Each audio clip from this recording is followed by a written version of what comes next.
तुमची लाईफ माझ्या प्रश्नांचा कट्टा. हाय गाईज, मी आहे माधुरी आणि तुम्ही आहात द माधुरी पॉडकास्ट शो वर.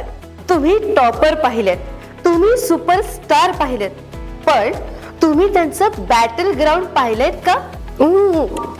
मला त्यांच्या सक्सेस मध्ये ते इंटरेस्ट आहेच, पण मला हवा आहे तो डार्क रूम, जिथे त्यांनी सगळ्यात मोठा जुगार खेळला.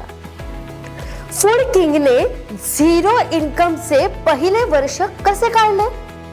हा मोटिवेशनल स्पीकर स्वतः डिप्रेशन मध्ये असताना काय करत होता आणि बिझनेस टायकूनचा फर्स्ट मिलियन क्लीन होता की नाही? खूप सारे प्रश्न आणि उत्तर मी आणणार आहे त्यांच्या आयुष्यातला तो टर्निंग पॉइंट, तो मेजर ट्विस्ट ज्याने त्यांची लाईफ परमनंटली बदलली. हा शो फिल्टर्स साठी नाहीये बॉस. हा शो आहे रियालिटी, ड्रामा आणि बोल्ड सिक्रेट साठी. मग रेडी? मग कान आणि माइंड दोन्हीही ओपन ठेवा, कारण तुम्ही आहात द माधुरी पॉडकास्ट शो मध्ये. We are on.